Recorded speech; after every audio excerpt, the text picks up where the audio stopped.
Hi everyone, welcome to the Secrets of the Viz, where we dive deep into the heart of Tableau Public's Viz of the Day. Have you ever wondered how these stunning visualizations come to life? I'll be peeling back the layers and recreating some of the unique techniques behind these creations. Join me as we explore, learn, and get inspired together. Don't forget to subscribe, follow for more tips, and nominate a Viz of the Day you're interested to see decoded. Let's get down to unlocking the secrets of the Viz. You promise to make me look good and not crazy eyes? You promise? Of course. I'm all prepared because I have the bracelets that you gave me. Oh my gosh! And I have a little surprise for you. So let me see. I downloaded this background. Oh my god, you're in your lover era. Oh my god, Louis, I love this so much for you. Hi everyone, welcome to another episode of Secrets of the Viz. Today we have a very special guest, Emily, who is one of the top 10 Iron Viz qualifiers for last year's Love team. And her Viz is basically about how Taylor Swift uses love throughout the different eras. So welcome, Emily. Thank you for having me. I'm so honored to be a guest, and I'm so excited to talk about this real labor of love. Oh my gosh. I feel like when I saw the theme, I was such a hater because I was going through a breakup and I was like, I don't want to visit about my love life. Yeah, I was so pouty about it for the first few hours, and then it clicked that I could viz about the other great love of my life, which is Taylor Swift. And it's funny because I have always wanted to do a Taylor Swift viz because I love her music and I've been such a longtime fan, but it just never brewed out the way I wanted to. Like, my original thought was to somehow tie it to the 7 types of love, but that kind of was like too abstract of a data point. One of the hypothesis questions I had was, is the album Lover the album that she uses the word love the most? And we find out that's not actually, which I think is really interesting. I think she has one of the most robust song catalogs. So if you're going to do a song lyrical analysis on any artist's discography, I feel like Taylor Swift is one of your most robust data sets to go after.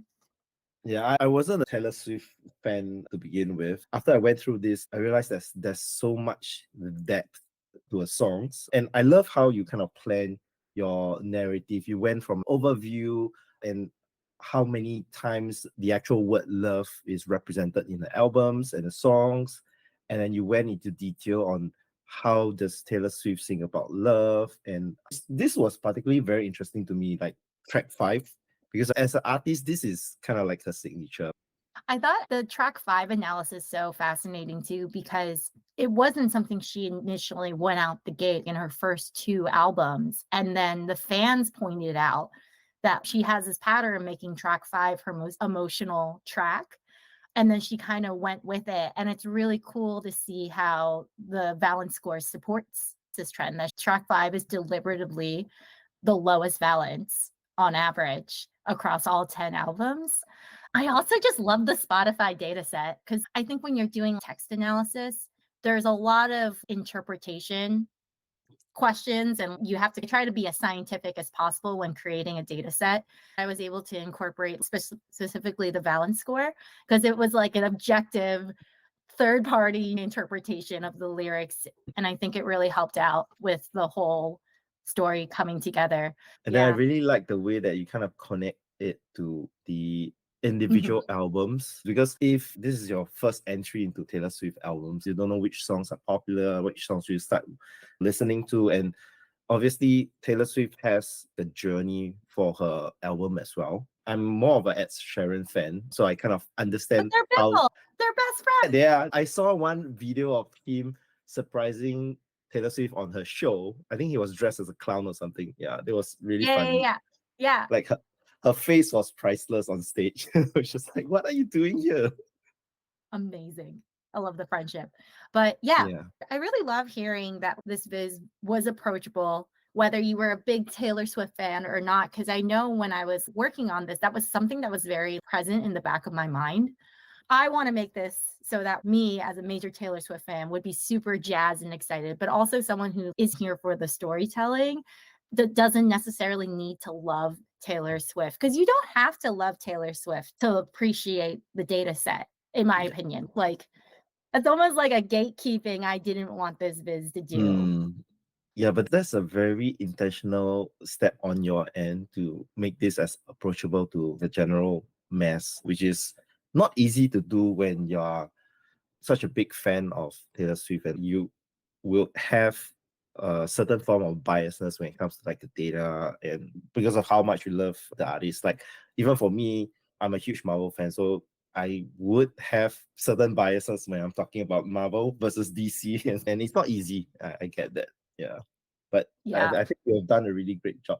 And I think over here, like this really drives it home for me. It's a very simple chart, but it shows how the albums have been split up into the 4 quadrants, and the analysis on how Taylor Swift would go from here is really interesting because she has kind of explored a different angle since 1989 album. You see, I'm picking out all of the trends that you have. So I love your it. vis, your vis hit home for me because I'm able to kind of pick up all these little insights, track 5 and 1989, which is really interesting. I mean, that's the whole premise of a good storytelling vis, because if your audience can leave with 1 or 2 insights, I think you have succeeded. You want to hear something funny about this Mhm. section? I Uh-huh. literally made it the day of the deadline. This was the very last thing that finally, and I got to tell you, the even best part was Mhm. in my first drafts, I'm making a scatter plot being like, yeah, they're kind of related between the number of love words to Spotify balance. Mhm. It's in one of the very first drafts. And then the entire month, I just avoided doing the ending until literally October 30th, October 31. And at one point I was like, you know what? I'm not going to end on a scatter plot. I'm going to end. Everyone can create their own playlist. But then I was like, no, that's not an end. I got to commit to an ending on my analysis. I think I started the story of the Valence and the way that her range changes by Mhm. album to album, and it gets really volatile after 1989. I think the brain clicked at like 4 o'clock, October 31, East Coast. Wow. So So I'm that like, leaves you about like 8 hours to yeah, finish not up even everything. 4 hours because I had dinner plans. So Oh I shit. had, I so that's why I love hearing others like reactions without knowing the chaos that was going on. Because I will say I tend to build my Iron Viz entries very chaotically. I wish I was a little more streamlined and just sat Mhm. down for the weekend and did it. But honestly, I'm just a person who likes to iterate a lot and throw things at the wall. Yeah. Let's take a step back. Yeah. Look, walk us through your design process for this entire viz. Okay, I have some kind of like timestamps to keep because I journal and I keep a track of how it was going. The first section that was built out, and it was still not fully sketched, was the middle by album section. So that's actually where it started.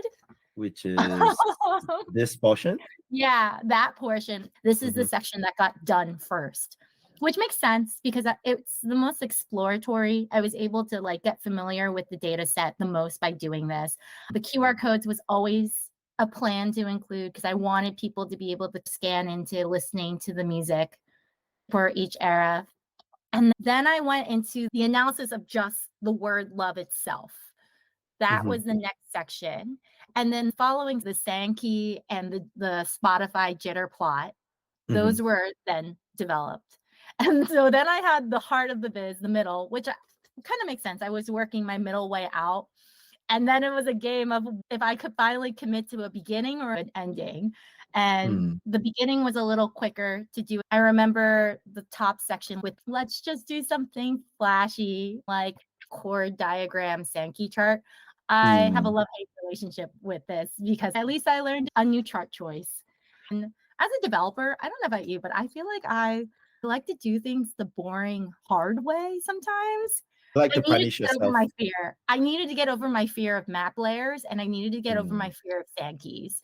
Like if I wanted to really focus on owning an analysis and storytelling and try to learn as many different charts that I possibly could build in Tableau. And I really appreciate like what Tristan did, what the Flair Litch twins did to kind of make it a little easier. I really tried not to do a Sankey though. And I had to like sit with myself and be like, go big or go home. It's But funny yeah. because the Iron Viz slogan is win or learn. There's no Mhm. losing. So you still took something out of this entire thing by learning how to build a Sankey diagram. And I stopped being afraid of map layers. I think sometimes when there's a new feature, there are some developers who are so brave and they're just like, I'm ready to go in and figure it out. And I respect them so much because I'm not like that. I'm not the most daring when it comes to new features just because it's easier for me to learn from others. And I think that's just the way I learned Tableau in general, too. It's funny. You want to know what I had in my head when I was developing? A lot of my color palette comes from her Eras tour, and they have a specific color associated with it. And I think it also kept me straight of being like, okay, I covered every single album and got all 10 because it's kind of a behemoth to color code Like all just 10. looking through all the data here, Mhm. it's a lot. And I love the fact that you have all these little show and hide containers that Mhm. give additional information on the tracks for that album and the eras and stuff like that. These Easter eggs are found throughout your entire viz. So it's really fun to just like, I was like, okay, can I click on this? And can I click on this? There's so many things going on. Like even the two tips are like filled with information. Someone Yeah. once said to me that like you are a very dense maximalist developer. And I was like, yup, I could just keep going. But the thing Sometimes, is, yeah. the way that you have framed everything with the negative space and all, it doesn't feel as dense as it looks. Again, everyone should abuse white space as much as they can because it helps to build structure. I used every inch of that 10,000 pixel limit. And then I didn't want it to be so wide and tall. So I think I also made it like 800, 900 pixels wide. So No, coming back I think onto the data, yes. how did you put the data together? Because early on you were talking about like the Spotify data. Was that through a API? Do you script it through like a Python notebook or? So I was really lucky. Someone made in their GitHub like a search engine for Taylor Swift lyrics. So if you type in the word love, it'll bring up every instance of the word love across her entire catalog. And Wow. so I had done that just to be like, how many times does she use it? Is this even like a word worth exploring? Mhm. And then I had a marathon Swiftie night because then I just went through the album track by track, listening to the lyrics just to confirm, yes, that the search engine was correct, that she uses love in this song 3 times total. It was very Wow. boring. It was very manual, but I found it fun because I love listening to Taylor Swift music and I was already listening to her music. I ended up not going through the Spotify API, and I Mhm. found someone had like a Kaggle set of all of the Spotify attributes for each of her tracks. And so then I just kind of got those three together and merged them. There was a new album dropping the weekend before the deadline. She was dropping her re-recorded 1989. So shout out to Nicole Klassen and Jessica Moon because they were able to pull it from the APIs for me. Wow. Yeah, Okay. but it was to append the 200 something rows I already had. Mm. But that was how I pulled it together. And if you go into the Excel data where it all is, it's very messy because you can see me being like, okay, let me try to put this field in and like who's the narrator, but that got kind of too messy because then she changes like how do you quantify, how do you log narration. At one point I was like, what kind of love is she trying to describe? And that got messy because sometimes she would talk about multiple loves in one song. So that's kind of how it came together, though. It was manual in the sense of there was no data set that logged every time Taylor Swift used the word love, but it only took me a glass of wine. It was a fun night. I'm very fortunate that I had a real panel of people that I could lean on during my Iron Viz entry. Sarah Bartlett has her wonderful feedback initiatives. Like I have a set of people that I can just ping and just be like, okay, who's entering? And we can Slack each other back and forth. If it's like, hey, I'm blocked on this, or hey, does this look funny? It's almost like having a running group And especially because the Iron Viz window is only 4 weeks, Yep. and a lot can happen in those 4 weeks. Having a group of people that can A, make sure you make it to the deadline, B, make it less of a lonely experience of developing, even amidst all the chaos, a lot of fun. Those are great tips. Yeah, I had a great time chatting with you on your Viz today. It's probably not a short session as I planned, but there's a lot of information here for everyone. Is it because we over yap? Thank you for having me. We're just two yappers who love to yap, Yep. yap, yap. Chitty chat, chat, chat, chat, chat. Oh, well. Yeah, I think this might be probably the longest video of this entire series, but fine. Yeah, this. Thank you everyone for tuning to another episode of Secrets of the Viz. Thank you, Emily, for being here. I'm sure you'll learn something new from this. There's a lot of content covered here, and we will see you next week. Thank you.